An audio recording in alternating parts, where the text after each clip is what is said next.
ಲೋಕಸಭಾ ಚುನಾವಣೆ ಹತ್ತಿರವಾದಂತೆ ಸಿಎಂಗೆ ಹೊಸ ಟೆನ್ಷನ್ ಕಾಡೋದಕ್ಕೆ ಆರಂಭ ಆಗಿದೆ. ಏನದು ತಿಳ್ಕೊಳ್ತಾ ಹೋಗೋಣ. ಜನವರಿ 31ರ ಒಳಗಾಗಿ ಜಾತಿ ಗಣತಿ ಅಂತ ಕಾಂಗ್ರೆಸ್ ಏನ್ ಕರೀತಾ ಇದೆಯೋ, ಈ ಮುಂಚೆ ಸೋಷಿಯೋ ಎಕನಾಮಿಕ್ ಸರ್ವೆ ಅಂತ ಏನ್ ಹೇಳಿತ್ತೋ ಅದರ ವರದಿ ಸಲ್ಲಿಕೆಗೆ ಸಿಎಂ ಸೂಚನೆ ಕೊಟ್ಟಿದ್ದಾರೆ. ಕಾಂತರಾಜು ನೇತೃತ್ವದ ರಿಪೋರ್ಟ್ ಸ್ವೀಕಾರಕ್ಕೆ ಈಗ ಸಿಎಂ ಸಿದ್ದರಾಮಯ್ಯ ಅವರು ಮುಂದಾಗ್ತಾ ಇರೋದು. ಅವಧಿ ವಿಸ್ತರಣೆ ಇಲ್ಲ, ಕಳೆದ ನವೆಂಬರ್ನಲ್ಲೇ ಆಗಬೇಕಾಗಿತ್ತು. ರಿಪೋರ್ಟ್ ಸಿದ್ಧಪಡಿಸಿ ಅಂತ ಸಿಎಂ ಅವರು ಹೇಳಿದ್ದಾರಂತೆ. ಡೆಡ್ಲೈನ್ನ ಒಳಗಾಗಿ ಜಯಪ್ರಕಾಶ್ ಹೆಗಡೆ ಅವರು ಈ ರಿಪೋರ್ಟ್ ಅನ್ನ ಕೊಡಬೇಕಾಗತ್ತೆ. ಯಾಕೆಂದ್ರೆ ಅವರ ಕಾರ್ಯಾವಧಿ ಮುಗಿದಿದೆ, ಎಕ್ಸ್ಟೆನ್ಷನ್ ಸಿಕ್ಕಿತ್ತು.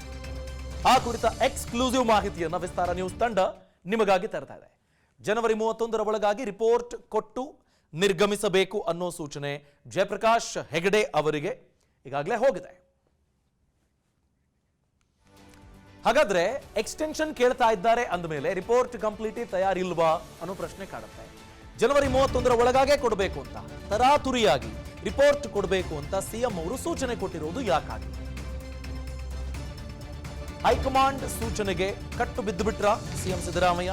ರಾಜ್ಯದಲ್ಲಿ ಏನಾಗಬಹುದು ಅನ್ನೋದನ್ನ ಪಕ್ಕಕ್ಕೆ ಸರಿಸಿ ಆಯೋಗದ ಅವಧಿ ವಿಸ್ತರಣೆ ಮಾಡಿ ಅಂತ ಕೆಲ ಸಚಿವರು ಈಗಾಗಲೇ ಪಟ್ಟು ಹಿಡಿದಿದ್ದಾರೆ.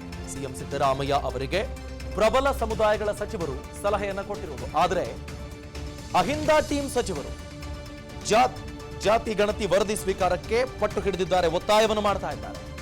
ರಾಜಕೀಯ ಲಾಭದ ಲೆಕ್ಕಾಚಾರವನ್ನ ಆಪ್ತರು ಹೇಳಿದ್ದಾರಂತೆ. ಹೀಗಾಗಿ ಅವರು ಮುಂದಾಗ್ತಿದ್ದಾರಾ ಅನ್ನೋ ಡೌಟ್ ಸಹ ಕಾಡ್ತಾ ಇದೆ.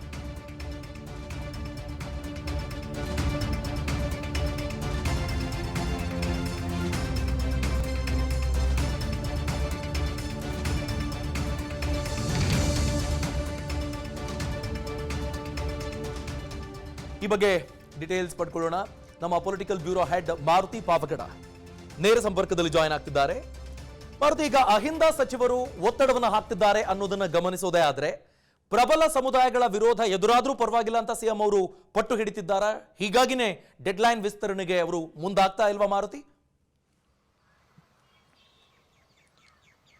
ಅಭಿಷೇಕ್, ಕಾಂತರಾಜ ರಿಪೋರ್ಟ್ ವಿಚಾರದಲ್ಲಿ ರಾಜ್ಯ ಸರ್ಕಾರಕ್ಕೆ ಒಂದು ರೀತಿ ಇದು ಉಗುಳಂಗೂ ಇಲ್ಲ ನುಂಗಂಗೂ ಇಲ್ಲ ಅನ್ನುವಂಥ ಒಂದು ಪರಿಸ್ಥಿತಿ ಎದುರಾಗಿದೆ. ಯಾಕಂತ ಹೇಳಿದ್ರೆ ಒಂದು ಕಡೆ ಒಂದು ವೇಳೆ ಕಾಂತರಾಜ ರಿಪೋರ್ಟ್ ಅನ್ನ ಅಂಗೀಕಾರ ಮಾಡಿದ್ದೆ ಆದ್ರೆ ನಮ್ಮ ಅಪಸ್ವರ ಅಸಮಾಧಾನ ಇದ್ದೇ ಇದೆ ಅನ್ನುವಂತಹ ಒಂದು ಸಂದೇಶವನ್ನ ಪ್ರಬಲ ಸಮುದಾಯಗಳಾಗಿರುವಂತಹ ಲಿಂಗಾಯತ ಮತ್ತೆ ಒಕ್ಕಲಿಗ ಸಮುದಾಯಗಳು ಈಗಾಗಲೇ ರಾಜ್ಯ ಸರ್ಕಾರಕ್ಕೆ ಎಚ್ಚರಿಕೆಯನ್ನ ಕೊಟ್ಟಿರುವಂತದ್ದು.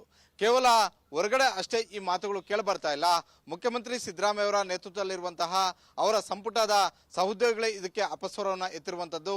ಒಂದು ಕಡೆ ಡಿಸಿಎಂ ಡಿ.ಕೆ. ಶಿವಕುಮಾರ್ ಅವರು, ಮತ್ತೊಂದು ಕಡೆ ಈಶ್ವರ್ ಖಂಡ್ರೆ ಸೇರಿದಂತೆ ಹಲವು ಹಿರಿಯ ಸಚಿವರು ಈ ಬಗ್ಗೆ ಲೋಕಸಭಾ ಚುನಾವಣೆ ಆಗುವವರೆಗೂ ಕೂಡ ಕಾಂತರಾಜ ರಿಪೋರ್ಟ್ ಅನ್ನ ಸ್ವೀಕಾರ ಮಾಡೋದು ಬೇಡ ಅನ್ನುವಂತ ಒಂದು ಸಲಹೆಯನ್ನ ಕೊಟ್ಟಿದ್ದಾರೆ. ಆದ್ರೆ ಅಹಿಂದ ವರ್ಗವನ್ನ ಪ್ರತಿನಿಧಿಸ್ತಾ ಇರುವಂತಹ ಸಿದ್ದರಾಮಯ್ಯ ಅವರ ಬಳಗದಲ್ಲಿ ಗುರುತಿಸಿಕೊಂಡಿರುವಂತಹ ಎಸ್.ಸಿ. ಮಹದೇವಪ್ಪ ಅವರಾಗಿರ್ಬೋದು, ಹಿಂದುಳಿದ ವರ್ಗಗಳ ಸಚಿವರಾಗಿರುವಂತಹ ತಂಗಡಿಗೆ ಅವರಾಗಿರ್ಬೋದು, ಕೂಡಲೇ ಈ ರಿಪೋರ್ಟ್ ಅನ್ನ ಸ್ವೀಕಾರ ಮಾಡಿದ್ದೆ ಆದ್ರೆ 2023 ವಿಧಾನಸಭಾ ಚುನಾವಣೆಯಲ್ಲಿ ಯಾವ ರೀತಿಯಾಗಿ ಅಹಿಂದ ವರ್ಗ ಕಾಂಗ್ರೆಸ್ ಕೈ ಹಿಡಿಯಿತೋ ಲೋಕಸಭಾ ಚುನಾವಣೆಯಲ್ಲೂ ಕೂಡ ಅದರ ಲಾಭ ಆಗಬಹುದು ಅನ್ನುವಂತಹ ಒಂದು ಮಾಹಿತಿಯನ್ನು ಕೊಟ್ಟಿರುವಂತದ್ದು. ಹೀಗಾಗಿ ಪದೇ ಪದೇ ಜಯಪ್ರಕಾಶ್ ಹೆಗ್ಡೆ ಅವರ ನೇತೃತ್ವದ ಹಿಂದುಳಿದ ವರ್ಗಗಳ ಆಯೋಗದ ಅವಧಿ ವಿಸ್ತರಣೆ ಮಾಡೋದು ಬೇಡ, ಜನವರಿ 31ರ ಒಳಗಾಗಿ ಈ ರಿಪೋರ್ಟ್ ಅನ್ನ ಸ್ವೀಕಾರ ಮಾಡಿ ಅನ್ನುವಂಥದ್ದು. ಈ ಹಿನ್ನೆಲೆಯಲ್ಲಿ ಮುಖ್ಯಮಂತ್ರಿ ಸಿದ್ದರಾಮಯ್ಯ ಅವರು ಜಯಪ್ರಕಾಶ್ ಹೆಗ್ಡೆ ಅವರ ಟೀಮ್ಗೆ ಸಂದೇಶವನ್ನ ರವಾನೆ ಮಾಡಿದ್ದಾರೆ. 31ರ ಒಳಗಾಗಿ ರಿಪೋರ್ಟ್ ಅನ್ನ ಸರ್ಕಾರಕ್ಕೆ ಒಪ್ಪಿಸಿ ಅನ್ನುವಂಥದ್ದು. ಬಹುತೇಕ ಈ ತಿಂಗಳ 31ರ ಒಳಗಾಗಿ ಈ ರಿಪೋರ್ಟ್ ಸರ್ಕಾರದ ಕೈ ಸೇರುತ್ತೆ. ಸರ್ಕಾರದ ಕೈ ಸೇರಿದ ತಕ್ಷಣವೇ ಜಾರಿ ಆಗುತ್ತೆ ಅನ್ನುವಂಥದ್ದಿಲ್ಲ. ಯಾಕಂತ ಹೇಳಿದ್ರೆ ಈ ಬಗ್ಗೆ ಸಾಧಕ ಬಾಧಕಗಳ ಬಗ್ಗೆ ಸಂಪುಟದಲ್ಲಿ ಚರ್ಚೆ ಆಗುತ್ತೆ. ಅದಾದ ಬಳಿಕ ಅಧಿವೇಶನವೂ ಕೂಡ ಬರೋದ್ರಿಂದ ಅಧಿವೇಶನದಲ್ಲೂ ಕೂಡ ಈ ವಿಚಾರಗಳು ಪ್ರಸ್ತಾಪ ಆಗುವಂತ ಒಂದು ಸಾಧ್ಯತೆ ಇದೆ. ಒಟ್ಟಾರೆ ಆಗು ಈಗೂ ಮಾಡಿ ಲೋಕಸಭಾ ಚುನಾವಣೆ ಮುಗಿಸ್ಕೊಂಡೆ ಇದಕ್ಕೆ ತಾರ್ಕಿಕ ಅಂತ್ಯವನ್ನು ಕೊಡುವಂಥದ್ದು. ಯಾಕಂತ ಹೇಳಿದ್ರೆ ಒಂದು ವೇಳೆ ರಿಪೋರ್ಟ್ ಜಾರಿ ಮಾಡಿದ್ದೆ ಆದ್ರೆ ಅದ್ರ ಬಗ್ಗೆ ನಷ್ಟ ಆಗುತ್ತೆ ಅನ್ನುವಂಥ ಒಂದು ಆತಂಕ ಸಿದ್ದರಾಮಯ್ಯ ಅವರಿಗೆ ಇದ್ದೇ ಇರೋದ್ರಿಂದ ಕೇವಲ ರಿಪೋರ್ಟ್ ಅನ್ನ ಸ್ವೀಕಾರ ಮಾಡಿ ಸರ್ಕಾರದ ಮಟ್ಟದಲ್ಲಿ ಇಟ್ಕೊಂಡೋದ್ರ ಮುಖಾಂತರ ಒಂದು ಕಡೆ ಅಹಿಂದ ವರ್ಗಕ್ಕೆ ಸಂದೇಶ ರವಾನೆ ಮಾಡುವಂತದ್ದು, ಆದ್ರೆ ಜಾರಿ ಮಾಡುವಂತ ಒಂದು ವಿಚಾರದಲ್ಲಿ ನಮ್ಮ ಆಕ್ಷೇಪ ಅಸಮಾಧಾನ ಇದ್ದೇ ಇದೆ ಅನ್ನುವಂಥದ್ದನ್ನ ಪ್ರಬಲ ಸಮುದಾಯದ ಸಚಿವರ ಜೊತೆ ಹೇಳಿಕೆಗಳನ್ನು ನಡೆಸೋದ್ರ ಮುಖಾಂತರ ಒಕ್ಕಲಿಗ ಮತ್ತೆ ಲಿಂಗಾಯತ ಸಮುದಾಯವನ್ನು ಕೂಡ ಪರಿಗಣಿಸುವಂತದ್ದು. ಹೀಗಾಗಿ ಒಂದೇ ಏಟ್ನಲ್ಲಿ ಎರಡು ಅಕ್ಕಿಯನ್ನ ಒಡೆಯುವಂತ ಒಂದು ಕೆಲಸ ಮುಖ್ಯಮಂತ್ರಿ ಸಿದ್ದರಾಮಯ್ಯ ಅವರು ಮಾಡ್ತಾ ಇದ್ದಂತೆ ಕಾಣಿಸ್ತಾ ಇದೆ. Abhishek, thank you Maruti Pavagada. ಅನುಕ್ಷಣದ ಸುದ್ದಿಗಳಿಗಾಗಿ Vistara news YouTube channel subscribe ಮಾಡಿ. ಹೊಸ ಸುದ್ದಿಗಳ ನೋಟಿಫಿಕೇಶನ್ಗಾಗಿ ಬೆಲ್ ಐಕಾನ್ ಕ್ಲಿಕ್ ಮಾಡಿ. ಲೇಟೆಸ್ಟ್ ಅಪ್ಡೇಟ್ಸ್ಗಾಗಿ www.vistaranews.com ವೆಬ್ಸೈಟ್ಗೆ ವಿಸಿಟ್ ಮಾಡಿ. ಅಂಗೈಯಲ್ಲೇ ಜಗತ್ತಿನ ಸುದ್ದಿ ತಿಳಿಯಲು Vistara news Kannada app download ಮಾಡಿ.